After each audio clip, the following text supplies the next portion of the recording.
नमस्कार मित्रों, आप सभी को गुरु पूर्णिमा पर्व की हार्दिक शुभकामनाएं। मेरे लिए यह व्यक्तिगत और पारिवारिक सौभाग्य का विषय है कि आज वर्तमान में हैदराबाद में रह रहे प्रसिद्ध साहित्यकार मित्र श्री प्रदीप देवी शरण भट्ट जी सुयोग कहें या संयोग कहें, उसके वशात हमारे आवास पर पधारे हैं और इस अवसर का उपयोग या सदुपयोग या कहें कि अपनी साहित्यकार मित्रों का शोषण करने की आदत के अनुरूप मैं आदरणीय प्रदीप जी का आपसे साक्षात्कार करा रहा हूं। हम थोड़ी सी संक्षिप्त सी उनसे बातचीत करेंगे और उसके बाद उनकी कविताएं सुनेंगे। मैं आपको रूबरू करा रहा हूं आदरणीय भाई प्रदीप देवी शरण भट्ट से।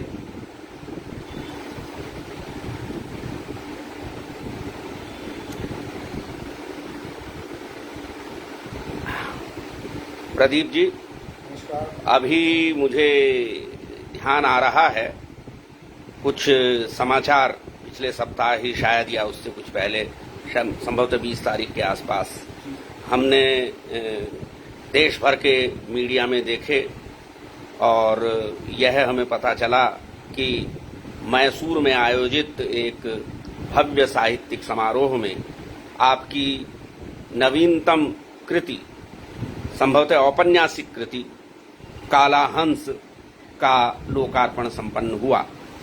इसके लिए आपको मैं बधाई देता हूं और अपनी बात को यहीं से शुरू करता हूं कि आप इस पुस्तक के बारे में और मैसूर के अपने अनुभव के बारे में कुछ बताएं, फिर बात आगे चलेगी। धन्यवाद शर्मा जी। मैं शुरुआत मैसूर से करूंगा।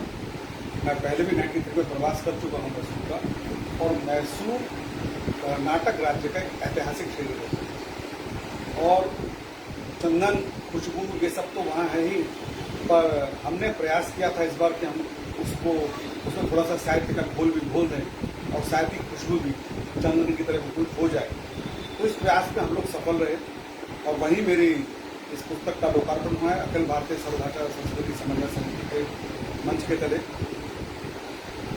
ये मेरा कहानी संग्रह है जिसमें कुल 27 कहानियां हैं, विभिन्न विषयों पर, कुछ स्मृति का। मैं गलती से उपन्यास कह गया था, तो मैं समझता हूं कि अगली बार आपका उपन्यास भी हमें देखने और पढ़ने को मिलेगा। जी, तो इसमें कुल 27 कहानियां हैं और एक पहली कहानी है मेरी 9 प्रेम कहानियां, वो करीब 25 पृष्ठों में समायोजित हुई हैं जी। और एक कहानी है ड्रग डे, थोड़ा सा व्यंग लिए हुए है, उसको लगभग 1-1.25 पेज में मैंने समेटा है।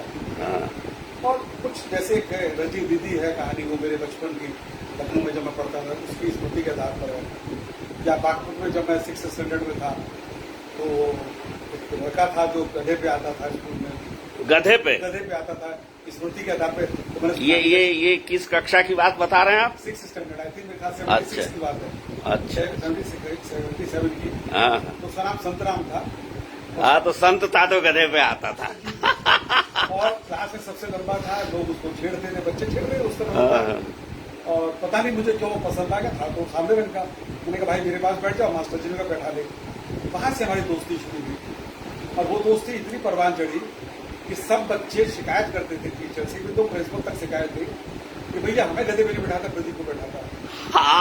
तो मैंने जब ये 2021 में पुनः सोचा कि कहानी लिखी जाए, पहले मैं कहानी नाटक लिखता था, छपी भी, तो फिर मैंने शुरुआत जब करनी शुरू तो मुझे सबसे पहले संतराम का गधा याद आया, फिर रंजी दीदी याद आई, फिर अभी मैं मुरादाबाद एक भांजी की शादी में गया था, वहाँ कुछ ऐसे संयोग बने कि बच्चों की कुछ मुख्य मुद्दा देख के नई कहानी ने जन्म लिया, कैची लुल्लू पार्टी, वो इसमें है। एक कहानी घर में कलह जो उत्पन्न होती है उनका कंजर खाना है। एक बहुत छोटी छोटी कुछ कहानियां हैं, जैसे एक मंजूषा है वो मंजूषा कहानी उस लड़की की कहानी है कि 2 बच्चे हैं, घर में एक बेटी है, माँ बाप ना चाहते हुए भी बड़ी बेटी के शादी में ज्यादा खर्च कर रहे हैं क्योंकि वो IAS है और IAS से शादी हो रही है। और छोटी जो बड़ी बेटी है उसकी वो बैंक में मैनेजर है और उसकी शादी गोयल परिवार में हो रही है। तो वो कहीं ना कहीं महसूस करती है कि माँ बाप हैं लेकिन कहीं ना कहीं कुछ गड़बड़ कर रहे हैं। 70 और 30 का चल रहा है, मतलब मुझे तो दिया जाने वाला सामान है वो 30 रुपए का है और मेरी छोटी बहन को 70 रुपए दिया है। ये बहुत दिनों से दिमाग में पकड़ थी कहानी, तो उसका मैंने थोड़ा किया है। वो आप जो भी कहानी पढ़ेंगे थोड़ा उनको घुसता है, उनके आंखों से आंसू गिरेंगे। लेकिन मैं प्रयास करता हूँ कि रोने धोने वाली कहानियां मैं लिखूं जी। ऑप्शन कहानियां हैं, महिलाओं पे लिखा है, कुछ महिलाएं पूरा जीवन निकाल देती है, पहले मैके के लिए, फिर वो ससुराल के लिए। तो एक कहानी है उंगली का तीसरा बोर, वो एक छोटी सी घटना हुई थी मेरे एयरपोर्ट जाते हुए, उसी को मैंने कहानी का रूप दिया है। तो एक ऐसी लेडी जो पूरा जीवन निकाल रही है, आगरा की है, और अचानक उसको एहसास होता है कि यार ना तो मेरा पति मदद कर रहा है मेरे एयरपोर्ट जल्दी पहुंचने में, ना बेटी कर रही है, सबको अपने काम पड़े हैं और मैं अच्छी पोस्ट पे हूँ, प्रिंसिपल हूँ, लेकिन मेरी ये नहीं सुनते। तो कहीं ना कहीं परेशान होती है। और उसकी जो यात्रा है हैदराबाद में एक जगह का मैंने वर्णन किया, वहां से एयरपोर्ट तक वो क्या कष्ट झेलती, फिर उसको एक व्यक्ति मिलता है, वो बातों बातों में जब वो शेयर करते हैं एक दूसरे से तो उनको बताता है कि मैम उंगली के 3 पोर होते हैं, 1 2 3, उनमें से एक पोरवा हर व्यक्ति को आइदर मेल और फीमेल को अपने लिए रखना चाहिए, उसमें सिर्फ और सिर्फ हम होने चाहिए जी, ना बच्चे ना परिवार ना कोई, क्योंकि हमारा जीवन है, कम से कम ये 1/3 हिस्सा तो हम जिए। इसलिए एक ऑप्शन कहानी है जो एक ऐसी लेडी की कहानी है जिसको आर्मी पसंद नहीं है, पर हम जिस चीज से बचते हैं उसकी शादी आर्मी मैन से होती है और अचानक उसकी डेथ हो जाती है नक्सली हमला। जी, अच्छा। तो जब ऑप्शन आता है कि भाई आप नहीं, तो ये जो नक्सली हमले वाला आपकी कहानी है ऑप्शन, इसमें परिवेश कहाँ का है? जो परिवेश लिया मैंने आसाम, बैकड्रॉप। हाँ, मेरा पूछने का वही आशय है। आसाम का है। क्या आप आसाम में रहे हैं कभी? मैं आसाम में घूमने गया था, लेकिन जैसे अच्छा पढ़ने लिखने का शौक है और जी, मैंने कहा ना दिमाग में कहानियां पकती रहती हैं। हाँ। और मैंने मतलब बहुत पहले मुझे आर्मी से ट्रेन किया जी। बी फ्रैंक, मैंने आपसे शायद एक बार जिक्र भी किया था, मैं आर्मी जाना चाहते थे, लेकिन मास्टर जी ने कहा तुम्हारा 47 किलोग्राम का वजन है, क्या करोगे तो बात बन की थी। तो वो लड़की जो जिससे आर्मी ज्यादा पसंद नहीं है, जबकि उसके मामा है आर्मी में, लेकिन जब उसके सामने ऑप्शन आती है तो वो कहती नहीं मुझे आर्मी में ही जाना है। और मैंने जो भी 5-6 साल का जीवन प्रति के साथ गुजारा है आर्मी में, मैंने आर्मी को नजदीक से देखा है, तो मैं समझ सकती हूँ। तो मेरा ऑप्शन है, पढ़ी लिखी हूँ, मैं लेक्चरर थी, लेकिन अब मैंने सोचा कि नहीं मुझे आर्मी ही ज्वाइन करनी है। तो सब लोग उससे पूछते भाई आर्मी क्यों, तो कहते आर्मी क्यों नहीं। हाँ, छोटी छोटी मतलब बहुत सारी ऐसी कहानियां हैं एक जो हमारे साहित्यिक परिवेश में है, कुछ ह्यूमिलेशन होता है, कुछ शोषण होता है, उसके ऊपर एक भोपाल शहर के ऊपर एक मैंने रची है कहानी खुशबू। एक दिल्ली की बल्ली महारान की 150 साल की हवेली की कथा है, अभिशप्त हवेली। तो इस तरह की कहानियों को मैंने ताना बुनना शुरू किया और लगभग 1.5 साल में 27 कहानियां कंप्लीट हुई।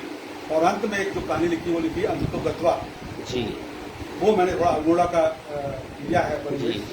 एक प्रोफेसर साहब है जो परिवार वाले हैं, बच्चे वाले हैं, और वो अपनी पत्नी से आज्ञा लेते हैं कि मेरा मन नहीं लग रहा है, और वो अल्मोड़ा जाके आश्रम खोलते। और वो कहानी कहीं ना कहीं ये जो धार्मिक उन्माद तो मैं नहीं कहूँगा, लेकिन जो आजकल चल रहा है ना धर्म परिवर्तन, मैंने उसके ऊपर एक कटाक्ष करने की कोशिश की है। और उसमें एक बहुत बेहतरीन डायलॉग है जो एक वो क्रिश्चियन लेडी होती है, वो कहती है कि स्वामी जी आप कहते हैं कि जब आपका चित्त अशांत था तब आप सब कुछ छोड़ के अल्मोड़ा में आ गए, तो उस अशांत चित्त में अब क्या आपको लगता है, आपको समाधान क्या मिला? तो वो बहुत अच्छी बात कहते हैं स्वामी जी। वो कहते हैं कि अम्मा ऐसा है, उस अशांत चित्त से ही मुझे शांति का मार्ग मिला जी। तो मैंने ये कहने का प्रयास किया है कि समस्याओं में ही समाधान छुपे होगा जी। बस हमें आसपास अपनी दृष्टि रखनी, और बाकी तो मुझे लगता है जब दर्शक पढ़ेंगे तो आनंद आएगा। प्रदीप जी, मैं जानना चाहूंगा कि आप अपने जीवन इसलिए कह रहा हूं कि अभी आप 2-4 दिन पहले ही शायद 3 दिन पहले ही जो हैं सेवानिवृत्त हुए हैं, तो इस खादी ग्रामोद्योग के सिलसिले में इसमें कार्य करते हुए अथवा अन्य जो है अपने बचपन से और इस 60 वर्ष की आयु तक आप किन किन गांवों शहरों में रहे हैं, मतलब दर्शन करने के लिए नहीं गए, रहे हैं? मेरा जन्म रुड़की में हुआ। देखिए, सब पहले उत्तर प्रदेश का, अब तो उत्तराखंड हो गया है। और मैं भाग्यवान हूँ कि मेरा जन्म गंगा के किनारे हुआ। और हमारे फोर फादर बागपत में थे, तो बागपत का यमुना जी का पानी पिया है। हाँ। बचपन लखनऊ में था तो गोमती का पानी पिया। तो इस तरह की यात्रा करते करते और फिर मैं बम्बई में 12 साल रहा हूँ, तो समुद्र देवता के दर्शन जी जी जी। गुवाहाटी गया तो वहाँ जॉब में कब आए आप? जॉब में मैं आया था दिसंबर 80 में। अच्छा। फादर की डेथ हो गई तो कॉम्पिटेंट जॉब में ज्वाइन किया। अच्छा अच्छा अच्छा, वो भी इसी इसी में थे। अच्छा। हुआ था। नहीं, हमारे जो दर्शक हैं उनके लिए मैं जानना चाहूंगा कि आप थोड़ा सा बताएं उस संस्था के बारे में भी, क्योंकि हम इशारा कर रहे हैं कि यहीं थे। कहाँ थे? पिताजी तो दिल्ली में थे। नहीं, मतलब खादी क्या पूरा? खादी ग्रामोद्योग कमीशन। अच्छा। वर्तमान में ये मिनिस्ट्री ऑफ एमएसएमई है, गवर्नमेंट ऑफ इंडिया। हाँ। और बहुत बड़ा डिपार्टमेंट है। जी। और 1956 में ये आया था। मेरे फादर 60 में थे, 81 की डेथ हुई है। मतलब अब इसको जनरली हम लोग समझते हैं कि खादी मतलब खादी का कपड़ा, क्योंकि ऐसा है नहीं। जी जी जी। जब मैं ज्वाइन किया था उस समय 22 इंडस्ट्रीज होती थी, वीआई इंडस्ट्रीज। और मुझे याद है कि गांधी दशा में हमारा ट्रेनिंग सेंटर होता था दिल्ली में जी। वहां सरसों के तेल के लिए लाइन लगती थी, शहद लेने वालों के लिए लाइन लगती थी जी। और एक और सरप्राइज आपको बताऊंगा कि उस समय हमारा मसूदपुर में गोबर प्लांट होता था केवीआईसी। हाँ। और 20 रुपए का 5 किलो खाद लेने के लिए लेडीज 100 रुपए का तेल खर्च करके कनॉट प्लेस आती थी, दिल्ली खादी भवन या ग्राम शुल्क में। वो कम मिलेगा पैकेट 5। इतनी अनुपलब्धता थी। जब नहीं होता था तो फोन आते थे जो खाद चाहिए, मतलब इतना इंटरेस्ट था लोगों को। और खादी से जुड़ा तो होता है दिल्ली में, तो खादी में बहुत बड़ा बहुत सारी है। और इंडस्ट्रीज तो अब तो खैर फैलाव बहुत ज्यादा हो गया है उसका। तो आपने आरंभ किया दिल्ली से? मैं दिल्ली से आरंभ किया। हाँ। उसके बाद फिर बॉम्बे में रहे? दिल्ली से आरंभ किया, फिर वहां से मैं 1.5 साल तक मेरठ रहा। अच्छा अच्छा। Back to Delhi. अच्छा। देन मैं ऑफिस सुपरिटेंडेंट होकर बम्बई चला गया 2006 में। फिर करीब 12 साल बाद हैदराबाद में आ गया मैं, और लास्ट 4.5 ईयर्स हैदराबाद में। तो ये जो शहर हैं जिनमें आप लंबे समय तक रहे, आपकी कहानियों में ये कहीं पृष्ठभूमि के रूप में आते हैं या कि यूनिवर्सल शहर और यूनिवर्सल गांव है? नहीं, मैं तो देखिए बताता हूँ, गांव गांव ही है, शहर शहर ही है। हाँ। थोड़ा बड़े शहर हैं, उनमें शोर शराबा ज्यादा है। और मैं व्यक्तिगत रूप में 2 टायर सिटी ज्यादा पसंद है महानगरों से जी। थोड़ा सा शांति है वहां पर। हाँ। और दिल्ली मुंबई में करीब 37 ईयर्स निकाल दिए हैं, तो फर्क पड़ता है। 4.5 साल यहाँ तो बहुत ज्यादा शोर शराबा है। और मैं ये तो नहीं कहूँगा शांति की तलाश में, लेकिन मुझे लगता है कि जिसको शांति चाहिए वो कमरे में भी ले सकता है जी, और जिसको चाहिए तो गाँव में भी मिलती है। तो मेरा पर्पज एक्चुअली क्या है, मैं सीधे बोलूँ तो कहानियां हो या गीत हो या गजल हो या शेर हो या मुक्तक हो, दिमाग में पकते रहते हैं। जी जी बिल्कुल। और है वो यानी तुरंत प्रतिक्रिया नहीं होती है, वो वास्तव में पक करके जो चीज आती है वही साहित्य बनता है। जी जी, वही मेरे साथ। नहीं तो वो रिपोर्टिंग है, तुरंत वाला मामला तो रिपोर्टिंग है, वही बात है। और जैसे अभी मुझे याद है यहाँ जो फिल्म इंडस्ट्री के विलन अजीत रहे हैं, तो यही कहते हैं। हाँ जी, हाँ जी, हाँ जी। और मुझे प्रोग्राम में उनका जाना मिला निशान क्लब में जी। तो वहाँ उनका जो प्रोग्राम मैंने देखा, उनके बेटों ने अर्जुन किया था। हाँ हाँ। तो मैंने पहला, मुझे याद है फरवरी 22 की बात है, तो मैंने बचपन में पढ़ता था रिपोर्टाज जी। मैंने क्या, मैं भी लिख के देखता हूँ। और मैंने फरवरी 22 में पहला रिपोर्टाज हिंदी फिल्मों के खलनायक, महाखलनायक जी जी अजीत के ऊपर लिखना शुरू किया।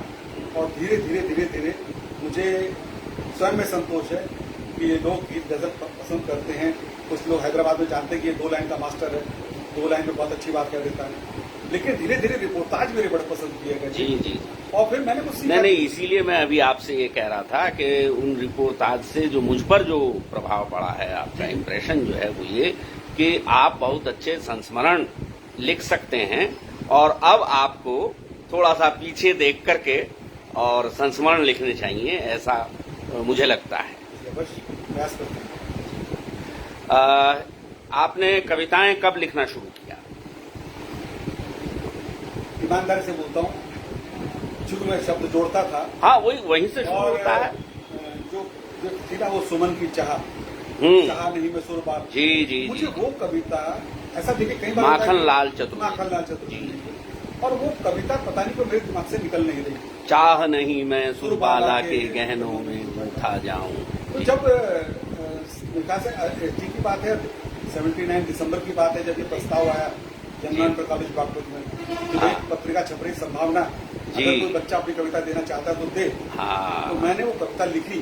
हमने भी जो है अपना लेखन अपनी जो विद्यालय पत्रिका है वहीं से शुरू किया था। तो उसके ऊपर बकायदा मेरी पेशी प्रिंसिपल साहब तक हुई। वो ये मानने के लिए तैयार नहीं थे कि ये लड़का छोटा सा ये बात कैसे लिख सकता है। उनको मेरी अंतिम 4 पंक्तियों को थोड़ा सा विरोधाभास था कि इस लड़के के दिमाग में कैसे आ सकता है। मैं अभी भी कहता हूँ मेरी वो कविता पूरी माखनलाल चतुर्वेदी की कविता पे आधारित थी। पूरा इम्प्रेस था मैं वहां से, कुछ भी क्या प्रभावित था। उसकी जो अंतिम पंक्तियां थी कि तभी अनिश्चय के बादल में बिजली चमकी रास्ता पाया, याद मुझे फिर ये दिन आया, मैं दौड़ा गया शहीदों के मजार पर, इन फूलों को हार ऊपर जा चढ़ाया। तो उन्होंने कहा तो उसके मैंने कहा कुछ भी है, मैं तो पहले लिख रहा हूँ पूरी लिख दिया। जी मैं जी जी माखनलाल चतुर्वेदी कविता से बहुत प्रभावित हूँ। जी। उसी कविता को पढ़ के मैंने लिखा है। आसपास शब्द हो सकते हैं लेकिन वो जो एक ऐसी चीज थी तो लोगों ने राम कुमार शर्मा होते थे तो एक बहुत अच्छी बात थी कि बेटा किसी से प्रभावित होना ठीक है जी, पर ज्यादा मत होना जी, तुम अपना स्वयं का लेखन। हाँ। पता नहीं उस समय सही बोलूं तो उस समय अकल थी नहीं, पर धीरे धीरे ये चलता रहा। और पता नहीं कब कविता लिखने की अकल नहीं थी, गीत गजल किसे कहते हैं मालूम नहीं था, मुक्तक क्या होता मालूम नहीं था। पर मैं आज भी कहता हूँ जो मैंने 80s 90s में लिखा है वो ओरिजिनल था। बाकी तो फिर हम लोग कट पेस्ट करने लगते हैं, अपनी चीजें रिपीट करने लगते हैं। उससे ठीक है ग्रामेटिकल मिस्टेक हो सकती है, पर जो भाव थे वो ओरिजिनल थे। भाव अभी भी कहाँ से निकल के आते हैं, कुछ पढ़ते हुए, कुछ फिल्म देखते हुए, कुछ गाना सुनते हुए, डायलॉग सुना वहां से कुछ निकाल लिया। जी जी जी। तो ये व्यवस्था चलती है। तो आप तो हमारे अंग्रेज हैं, आप तो बेहतर जानते हैं। क्या बात कर। इससे पहले कि मैं आपसे कहूं कि कुछ कविताएं, गीत, गजल आदि आप पढ़ें, मेरे मन में सवाल उठ रहा है कि जो काला हंस जो शीर्षक है, क्या इस शीर्षक की कोई कहानी है इसमें या पुस्तक का शीर्षक? नहीं, काला हंस बकायदे कहानी है। मैं आपको बता दूं कि काला हंस भारत में नहीं पाया जाता, ऑस्ट्रेलिया में पाया जाता है। जी।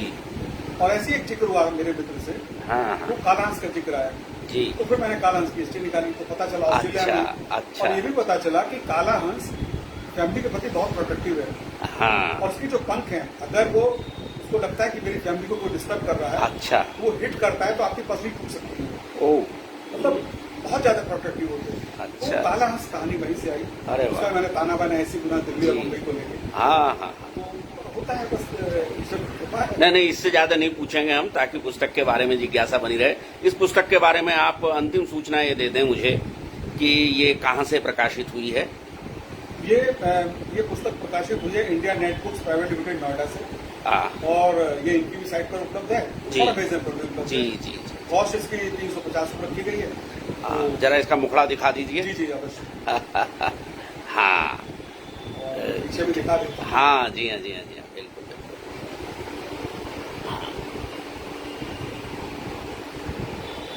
जी, मैं एक बात जरूर आपको एक बात शेयर करना चाहूंगा। जी, हम लोग कविताएं लिखते हैं, गीत लिखते हैं, गजल लिखते हैं, ठीक है, 10-20% ऊपर नीचे कविताएं होती हैं। पर मैंने ये देखा है कि जितना इम्पैक्ट कहानियों का है, जी, वो उतना नहीं है। जी। लोग शेर शायरी का इस्तेमाल जनरली प्रेमी प्रेमिका को ऊपर ज्यादा देते हैं या व्यवस्था के विरोध में देते हैं। जी। पर कहानियां भले 1 पेज की हो या 100 पेज की हो, वो पूरा वर्णन करती है उस दायरे का, उस समाज का। जी। और उसकी कोशिश होती है, जैसे लोग कहते हैं कि साहित्यकार जो है समाज का दर्पण होता है, मैं इसको उलट कहता हूँ। साहित्यकार समाज का दर्पण नहीं है, साहित्यकार तो एक मोखा है दीवार में। जी। जो खुलता है वहां से रोशनी आती है।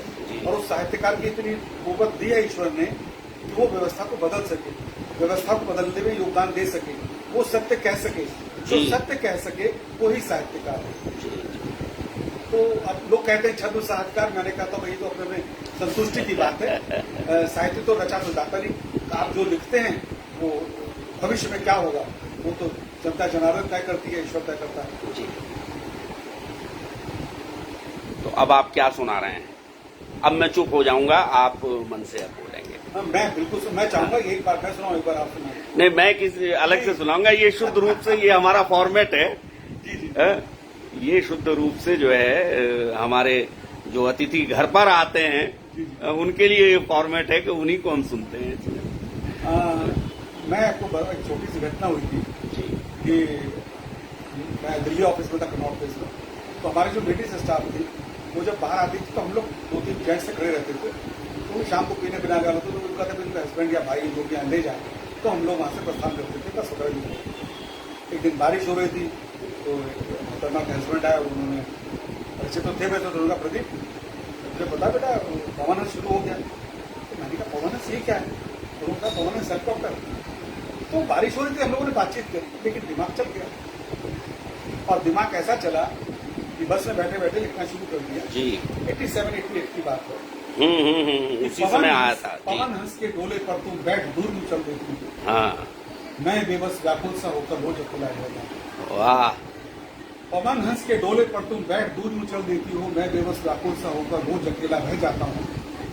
जब भी कुछ कहना चाहूँ मैं अनहोनी कुछ हो जाती है। जब भी कुछ कहना चाहूँ मैं अनहोनी कुछ हो जाती है। हाथ फेंक कर तुम उठती हो, मैं बैठा सा रह जाता हूँ। नील गगन में उड़ते पंछी देख मेरा मन ललचाता है। नील गगन में उड़ते पंछी देख मेरा मन ललचाता है। तुम पंछी बन उड़ जाती हो, मैं धरती पर रह जाता हूँ। वाह। और प्रेम डगर पर साथ है दोनों, मैं गिरता हूँ तुम उड़ती हो। प्रेम डगर पर साथ है दोनों, मैं मुड़ता हूँ तो मैं गिरता हूँ तुम उड़ती हो। तुम आगे बढ़ जाती हो, मैं पीछे भी रह जाता हूँ। शायद ये तो सब भूल गए। और इसका अंतिम है कि व्यथा देख व्यथित होकर तुम व्यथा वर्ण करना चाहती हो। व्यथा देख व्यथित होकर तुम व्यथा वर्ण करना चाहती हो। तुम घन बनकर उड़ जाती हो, मैं चातक सा रह जाता हूँ। वाह, अच्छा प्रयोग है। अच्छा प्रयोग। तुम घन बनकर उड़ जाती हो, मैं चातक सा रह जाता हूँ। तो ये मेरा शुरुआत था, मतलब धीरे धीरे लिखते थे एक दो। पर ये एक ऐसी कविता थी जो मेरे पिताजी एक दोस्त थे आलोक शर्मा, सुरेश शर्मा आलोक के नाम से लिखते थे और उनको ये इतनी ज्यादा पसंद आई तो उन्होंने मुझे ढेरों आशीर्वाद दिए। और कहने की बात है, उन्होंने कहा भाई मुझे इतनी पसंद है तो मेरी किताबें जो मैंने लिखी सब ले जाइए।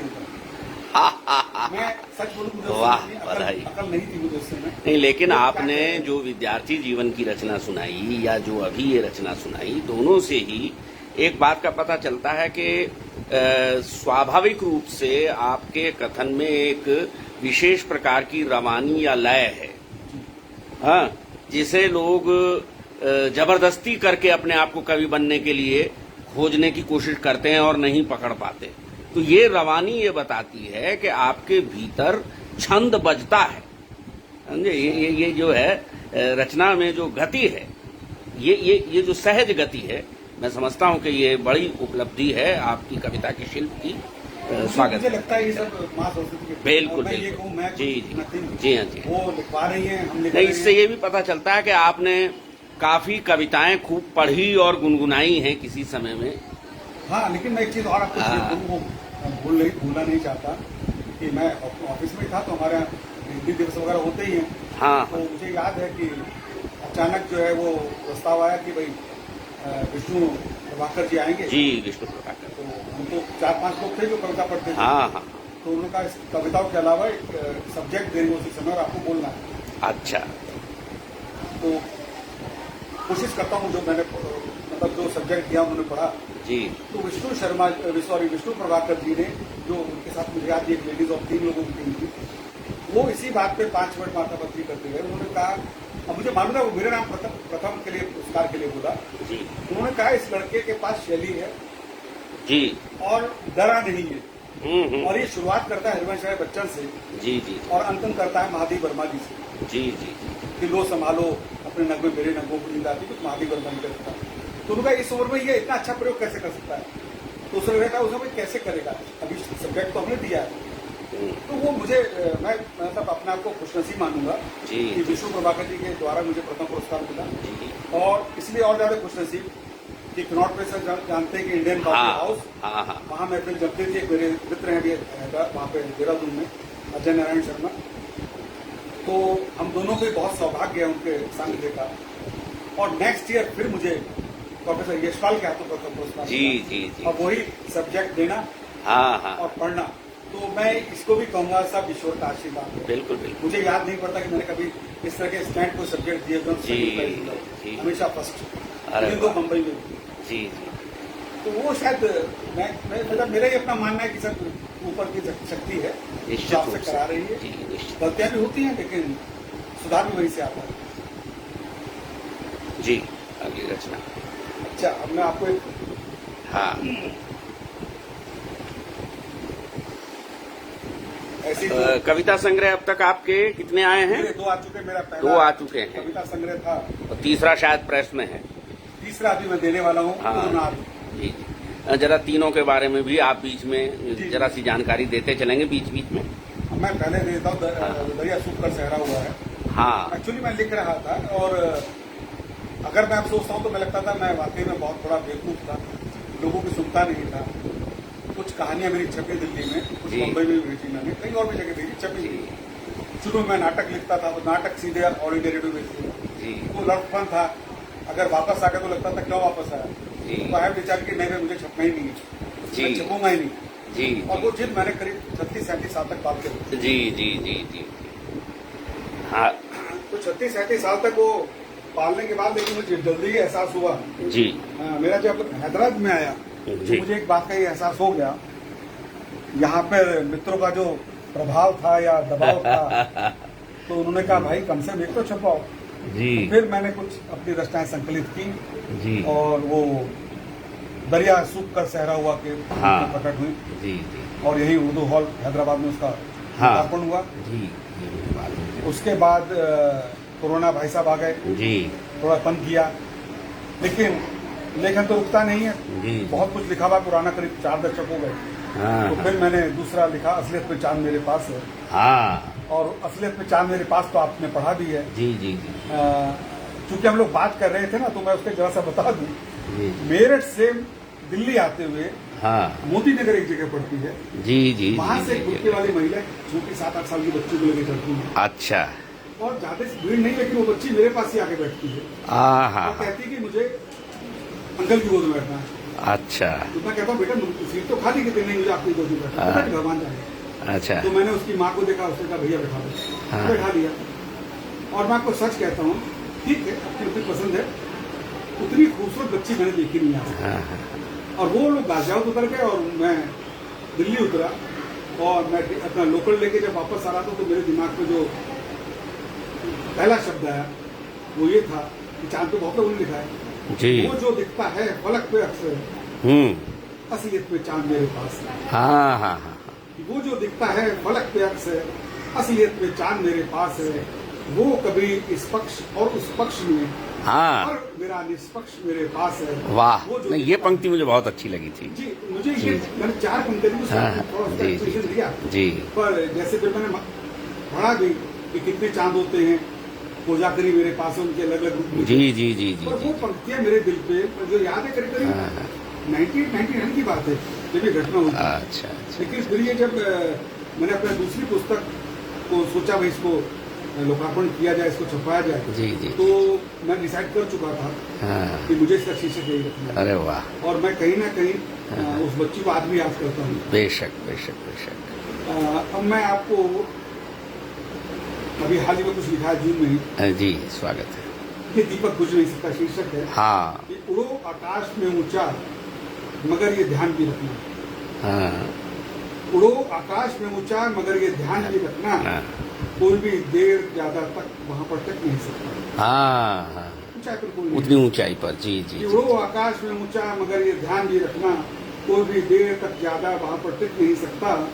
भले वो बाज हो लेकिन विदित उसको भी ये रहता, जी भले वो बाज हो लेकिन विदित उसको भी ये रहता, बुलंदी पे पहुंच उसको की ज्यादा दिख नहीं सकता, जी ज्यादा हाइट पे नहीं देख सकते। जी जी भले कोशिश करो कितनी लिखेगा सच ही वो हरदम, भले कोशिश करो कितनी लिखेगा सच ही वो हरदम, अकेला शख्स वो ऐसा गलत जो टिक नहीं सकता। वाह कि माना वक्त थोड़ा सा मेरे हक में नहीं लेकिन कि माना वक्त थोड़ा सा मेरे हक में नहीं नहीं लेकिन किसी के सामने यूं ही मेरा सर झुक नहीं सकता। वाह, ये बहुत प्यारा शेर है, बहुत प्यारा। कि माना जी। वक्त थोड़ा सा मेरे हक में नहीं लेकिन किसी के सामने यूं ही मेरा सर झुक नहीं सकता।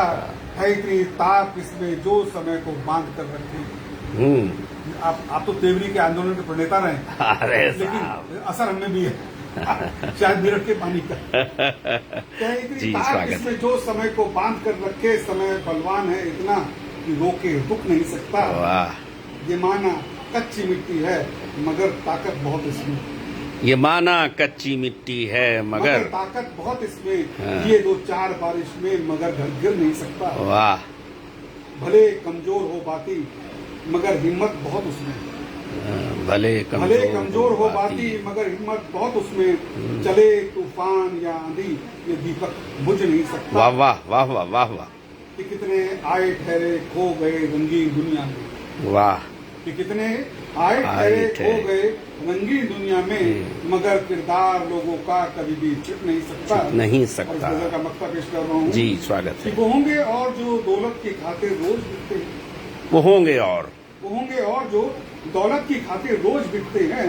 करो तुम लाख कोशिश दीप तो पर बिक नहीं सकता। वाह, उड़ो आकाश में ऊंचा मगर ये ध्यान भी रखना कोई भी देर तक ज्यादा वहाँ पर टिक नहीं सकता। बहुत सुंदर निर्वाह आपने किया है। जी जी, बहुत बहुत बधाई। और हैदराबाद ही नहीं, बाहर से भी बहुत सारे मित्र इस समय आपको देख रहे हैं और अपनी जो है शुभकामनाएं दे रहे हैं। किसी एक का नाम लूं तो कोई उचित नहीं लगेगा। और जी, कुछ ऐसी रचनाएं होती जो प्रतिनिधि रचना बनती है, जैसे कि जी, एक छोटी सी और घटना जिसको मैंने कल इंटरव्यू में जिक्र किया था। मैं बम्बई में था, फ्लैट अलॉट हो गया था, फैमिलीशिप नहीं थी। हम 3 दोस्त रहते थे। न्यूज पेपर आया तो उसमें छोटी सी लाइन में खबर थी जी, कि फिल्म राइटर एसोसिएशन की मीटिंग में हाँ, मैं उसका मेंबर हूँ, जी, जावेद अख्तर को बोले नहीं दिया गया। ये हाँ, बात मुझे हुई चुकी। जी जी, जावेद अख्तर के हो सकता है वाद विवाद आपका हाँ, कर हाँ, सकते हाँ, हैं, जी, सबको है। जी, लेकिन जावेद अख्तर साहित्यकार है। जी, कलम में ताकत है। बिल्कुल उनको अगर उनको नहीं बोलने दिया तो क्या होगा। और उसी उधेड़बंद में क्या लिखा गया। जी, स्वागत है। कि जुबान तो है लेकिन जुबानी नहीं है। आहा, जी जी जी, कि जुबान तो है लेकिन जुबानी नहीं है। ये जमहूरियत की निशानी नहीं है। नहीं है। जी जी जी, जुबान तो है लेकिन जुबानी नहीं है। ये जमहूरियत की निशानी नहीं है। मिला खा लिया वरना फाकाए मस्ती। आहा, मिला खा लिया वरना फाकाए मस्ती किसी एक घर की कहानी नहीं है। कहानी नहीं है। हटा बदनजर अपनी मासूम जा से। इस शेर पे मुझे बहुत आशीर्वाद मिला। हटा बदनजर अपनी मासूम जा से तेरे घर में बेटी सयानी नहीं है। आहा, अरे गहरी बात है। हटा बदनजर अपनी मासूम जा से तेरे घर में बेटी सयानी नहीं है। कि खूने जिगर देख कर बिना पढ़ के माफी बोल रहा हूँ, किसी काम की वो जवानी नहीं है। जवानी नहीं है। दहशत में हिस्सा जिए जा रहा है। बच्ची बाकी खूब में रवानी नहीं है। रवानी और नहीं। मेरे दीप हाथों में खंजरी दे दे। आहा, मेरे दीप हाथों में खंजरी दे दे। रगों में लहू मेरे पानी नहीं है। आहा, ये जमहूरियत की निशानी नहीं है। ये वो प्रतिनिधि रचना है जो पता नहीं मैं कितनी पढ़ती हूँ। अरे वाह, जी जी जी। और एक मैं आपको गीत पढ़ता हूँ जो हाँ, पसंद किया गया, जी। अभी तक याद नहीं हुआ है। हाँ, ठीक है, नहीं आप पढ़ दीजिए। जी जी जी जी, कि ऐसा शीर्षक है, आज से मन मेरा तुम्हारा होगा। हाँ, मैं कहा भी है जी जी जी, कि कोई कुछ भी कहे सत्य है ये मगर। कोई कुछ भी कहे सत्य है ये मगर तेरी आंखों का कम में सितारा हुआ। दर्द दिल का दिखाऊं किसे मैं भला बिन तेरे अपना गुजारा हुआ। बात दिल की मेरे कह रहा हूँ सुनो। बात दिल की मेरे कह रहा हूँ सुनो। आज से ये मन मेरा तुम्हारा हुआ। आज से मन मेरा तुम्हारा हुआ। और तुमको हो ये यकीन चाहे हो ना अगर। तुमको हो ये यकीन चाहे हो ना मगर प्यार तुमसे किया है ये सच जान लो। मेरी आंखों में सपने तेरे नाम के अगर जो हो ना यकीन डूब कर जान लो। भटका किए उम्र भर का कहें यूं ही भटका किए उम्र भर क्या कहें, आज तक भी ना कोई हमारा हुआ, हमारा आज हुआ, से मन मेरा तुम्हारा हुआ, तुम्हारा हुआ। और यूं तो वाह। मजबूत हूँ मैं मगर तुम सुनो, हाँ जो पंक्ति गा लीजिए। हाँ हाँ यूं तो हाँ। मजबूत हूँ मैं मगर तुम सुनो, धार पानी से पत्थर भी कट जाता है, आहा। कोई मन का अगर ना मिले जिसमें, बात करने से भी मन उचट जाता है, कट जाता है। हाँ दिल पे धरा जब बता दो मुझे, अब तलक कोई क्यों ना तुम्हारा हुआ, आहा हा। आज से मन मेरा तुम्हारा हुआ। वाह। और तुमको औरत से फुर्सत मिली ही नहीं, इसलिए हमने तुमको पुकारा नहीं, आहा। सबकी शोहरत तुम्हारे यूं चढ़ती रही, जो न हमने कभी जो हमने कही वो न तूने सुनी, फिर भी दिल की सुनी और कुछ न कहा, तेरी जानवी से पर न इशारा हुआ, वाह। आज से ये मन मेरा तुम्हारा हुआ। तुम्हारा हुआ। अंतिम है जी। बात फूलों की भी कर रहे हैं सभी, बात फूलों की भी सब कर रहे हैं, कर बात रहे फूलों हैं की- सभी। बात फूलों की भी कर रहे हैं यहाँ, हाल कांटों का कैसा है हमसे सुनो, दोनों एक डाल पर ही उगे और खिले, फिर भी बिछड़े तो दोनों न अब तक मिले, आहा। जब तलक बाकी खुशबू गुलों में रही, वाह। जब तलक बाकी खुशबू गुलों में रही, तब तलक दीप दिल न बेचारा हुआ, वाह। आज से ये मन मेरा तुम्हारा वाह हुआ, वाह वाह वाह आज वाह से ये मन मेरा वाह। तुम्हारा हुआ। जब तलक पढ़ दी जरा दो पंक्तियां। बात फूलों की सब कर रहे हैं यहाँ, हाल कांटों का है हम भी जैसा सुनो, जी। दोनों एक डाल पर ही उगे और खिले, फिर भी बिछड़े तो दोनों न अब तक मिले, जब तलक बाकी खुशबू गुलों में रही, तब तलक दीप दिल न बेचारा हुआ, आज से। वाह। एक अलग अंदाज आप निवेदन का, बहुत ही सुंदर। और देशभक्ति तो हम लोगों के रगों में है ही, भी थोड़ा सा असर है, तो वो भी एक छोटी सी घटना में जिक्र हाँ। कर दूं, अभी कितना समय होगा पता नहीं, कुछ नहीं, समय की चिंता मत कीजिए आप, सब अपना ये ही भी- है समय। ये भी शायद मैं 100-150 बार जी। पढ़ चुका हूँ मंचों पर। जी जी स्वागत है। 99 में करगिल बात हुई थी, जी जी जी। और मैं अपने मित्र के साथ आरा होटल दिल्ली गया, हाँ और वहाँ जो सैनिकों को बात करते हुए देखा, हाँ। तो मुझ में जोश आ गया। जी अब उनकी तरह बंदूक तो हम उठा नहीं सकते, तो मेरा दोस्त जब बाहर आया, उसकी मदर एडमिट थी, तो मैंने उस समय मोबाइल ज्यादा नहीं चले, तो पॉकेट जी, में डायरी, जी, जी। 98 की बात है, हाँ, पेन हाँ। होता था, तो वो बाइक चला रहा है और मैं उसके कान पे लिख के लिखा। अरे वाह। तो जीवन एक संघर्ष है माने, हाँ। माने फिर भी हार नहीं, जीवन एक। जीवन एक संघर्ष है मैंने, माने फिर भी हार नहीं, हाँ। कम से घबरा जाऊं मैं, ये मुझको स्वीकार नहीं, स्वीकार नहीं। और बलशाली जितना भी हो रण प्रचंड निर्भय होगा, वाह। बलशाली अरे जितना भी हो रण प्रचंड निर्भय होगा, निर्भय होगा। बिना लड़े हथियार में डालूं, ये मुझको स्वीकार ये मुझको स्वीकार नहीं। बहुत सुंदर, बहुत सुंदर। मस्तक की रेखाएं कहती घोर विपत्ति लंबित है, मस्तक की रेखाएं कहती घोर विपत्ति लंबित है, और मैं डरकर शीश हूं, ये मुझको स्वीकार नहीं, स्वीकार नहीं। मानव हूं और मानवता का धर्म निभाना आता है, मानव हूँ और मानवता का धर्म निभाना आता है, मानव हूं और मानवता का धर्म निभाना आता है, दुश्मन संग पर करू ढिलाई, ये मुझको स्वीकार नहीं, स्वीकार नहीं। और नभ को छूने की अभिलाषा निश्चय ही पूर्ण होगी, हाँ। नभ को छूने की अभिलाषा निश्चय ही पूर्ण होगी, हिमालय के रास्ता रोके, ये मुझको स्वीकार नहीं, स्वीकार नहीं। ये मुझको स्वीकार नहीं। स्वीकार नहीं। बहुत बहुत बहुत।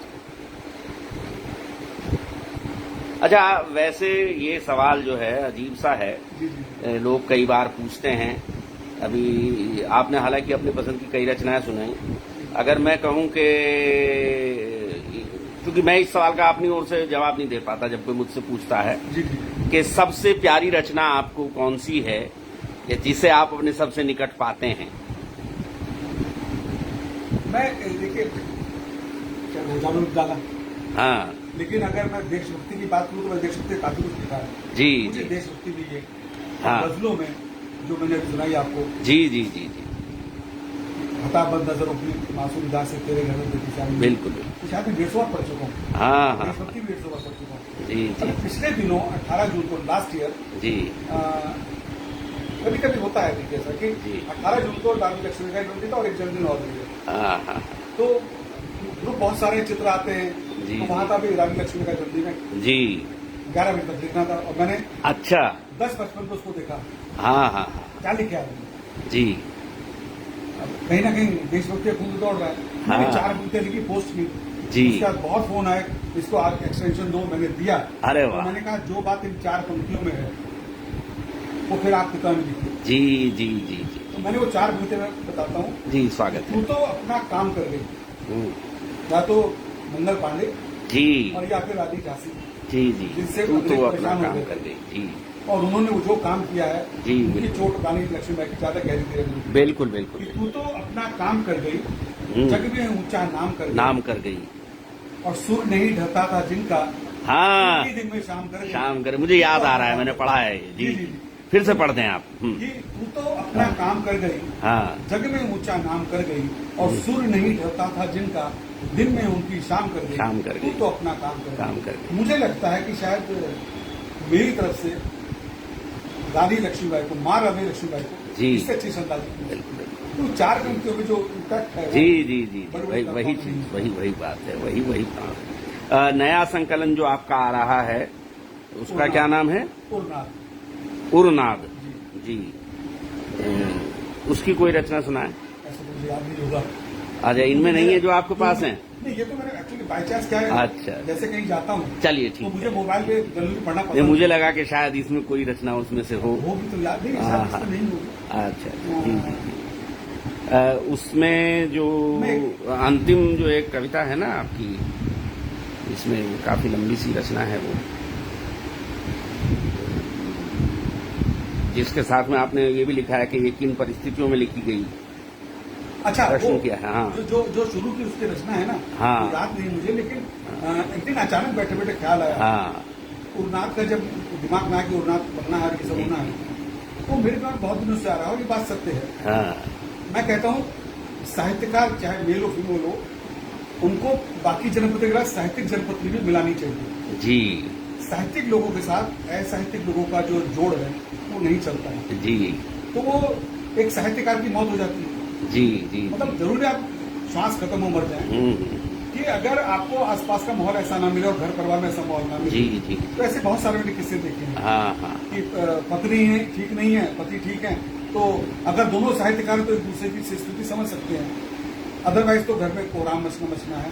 हाँ, आपकी कई कविताएं स्त्री पर भी हैं। स्त्री पर देखिए, मैं स्त्री में लिखा कि जनमानस का यही मत है, औरत की दुश्मन औरत है। मेरा ये मानना है सबसे ज्यादा स्त्री की जो दुश्मन है वो औरत ही है। ऐसा बहुत लिखा है। मैं एक और गीत पढ़ देता हूँ। जी, स्वागत। अंतस में खो जाना, हाँ कि बिना सोचे बिना समझे किसी का यूं ही हो जाना। हाँ हाँ हाँ, किसी का यूं ही हो जाना, ये है। देखिए, होता मतलब जी बिल्कुल, प्यार में पड़ गए और फिर उसका जी ही क्या हुआ? जी जी कि जी बिना सोचे बिना समझे किसी का यूं ही हो जाना, जी। कि जैसे जिंदगी का जिंदगी में घुल के खो जाना। जी, फर्क कुछ भी नहीं पड़ता तेरे होने ना होने से, फर्क कुछ भी नहीं पड़ता तेरे होने न होने से। प्रणव तुम प्रेम का लेकिन ये उसके में हो जाना।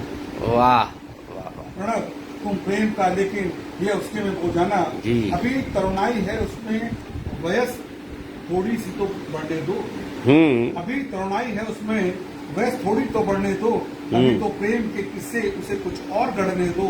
जवानी की तरंगों पर मचलना अच्छा लगता है, वाह। भले हो झूठा कितना प्रेम पर सच्चा ही लगता है। अगर क्रोधित कभी वो हो तो तुम चुपचाप हो जाना।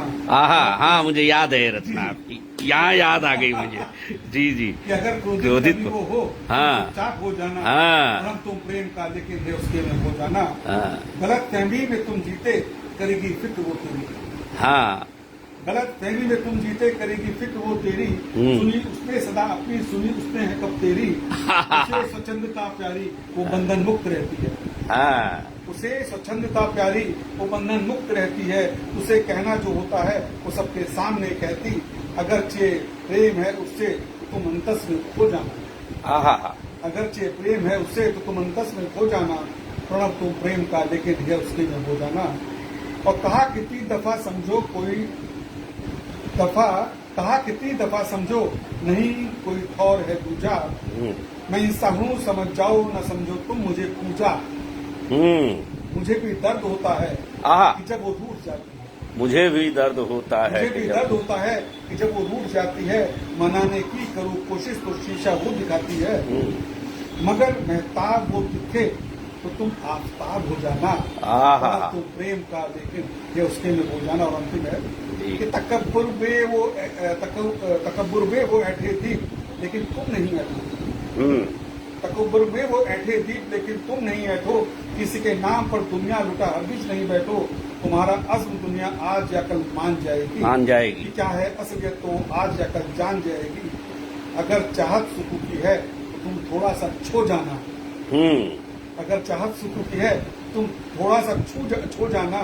पड़फ तो प्रेम का लेकिन ये उसके में हो जाना। ये उसके में हो जाना। अचानक आता है हृदय में कुछ और लिख जाते हैं हम लोग। और वैसे तो मैं इसको 2 बार पढ़ा है अभी, और अभी जो मैंने, अगर आप चाहेंगे अभी तो लगातार 3-4 बार पढ़ना। मैसूर में इसको मैंने पढ़ा। जी जी जी जी, स्वागत है। और मैं इसको पढ़ते 1 मिनट में अपनी बात कह दूं। हाँ ये भी ताजमहल का कुछ जिक्र हो रहा था जी, तो वहां से एक गजल उठी है। जी और फिर मैंने पूरा जो आप जब उसको कभी को सुनेंगे जी, तो मैं आज भी कहता हूँ प्रेम क्या दे तो प्रेम। तो मैं आज भी कहता हूँ या तो भगवान राम वाला प्रेम, या वर्तमान में अगर मैं कहूँ तो मैं दशरथ मांझी को कहूँगा आदर्श जी को मानूंगा। जी जी जी उसने और कुछ नहीं अपनी पत्नी के प्रेम में प्रेम किया। जी भगवान राम ने माता सीता को प्राप्त करने के जी लिए पुल बनाया, जी वहीं से उठाया। जी जी जी, मोहब्बत की निशानी मकबरा तो हो नहीं सकता। हाँ हाँ हाँ हाँ, मोहब्बत की निशानी मकबरा तो हो नहीं हो सकता। नहीं सकता। चलो ऐसा करो सेतु सुगम तैयार कर दो। वाह, मोहब्बत की निशानी मकबरा तो हो नहीं सकता। चलो ऐसा करो सेतु सुगम तैयार कर देखो। मोहब्बत है अगर सच्ची तो पर्वत कट भी सकता है। वाह, हाँ मोहब्बत है अगर सच्ची तो पर्वत कट भी सकता है। कि दशरथ मांझी के जैसा कलेजा यार कर देखो। वाह वाह, बहुत सुंदर प्रयोग किसी है से दोनों क्यों ही। करे तुलना, मोहब्बत अलहदा से। किसी से क्यों किसी से करें। क्यों करे तुलना, मोहब्बत अलहदा सबकी। अगर चाहे हो सके तो प्यार को भी प्यार कर देखो। नहीं वो भाग्य में तेरे समझ ले करना नादानी। नहीं वो भाग्य में तेरे समझ ले करना नादानी। निकट क्यों जा रहे हो दूर से दीदार कर देखो। फिरंगी की मोहब्बत शाम तक ढल जाए तो अच्छा है। फिरंगी की मोहब्बत शाम तक चल जाए तो काफी। भले हो रोमियो जूलियट तुम इनकार कर देखो। अगर सच्ची मोहब्बत है तो थोड़ा सब्र भी कर लो। अगर सच्ची मोहब्बत है तो थोड़ा सब्र भी कर लो। सब्र भी कर लो कि जब हालात अच्छे हों तो तब इकरार कर देखो। अगर सोनी कहे रांझा मिलन होना जरूरी, इसमें ध्यान देखिए कि अगर सोनी कहे रांझा मिलन होना जरूरी है, भले उफने नदी फिर भी इसे पार कर दे। अगर सोनी कहे रांझा मिलन होना जरूरी है, भले उफने नदी फिर भी इसे तुम पार कर देखो। मेरी उल्फत नहीं झूठी सभी कहते तुम्हें लेकिन। मेरी उल्फत नहीं झूठी सभी कहते तुम्हें लेकिन। अगर खुद पे यकीन है तो मोहब्बत हार कर दे। हार कर देखो जी। अगर अब भी नहीं समझे मोहब्बत चीज का है फिर। अगर अब भी नहीं समझे मोहब्बत चीज का है फिर। निकालो तुम जरा फुर्सत तो आके चार कर देखो। वाह वाह, कभी इसके कभी उसके अगर दिल से यूं खेले। कभी इसके कभी उसके अगर दिल से यूं खेले तो अपनी मौत का सामान भी तैयार कर देखो। और लगता है कहाँ मीरा कहाँ राधा, तुम दीप अदरे से। कहाँ मीरा कहाँ राधा, कहाँ तुम दीप अदरे से। मोहब्बत का मोहब्बत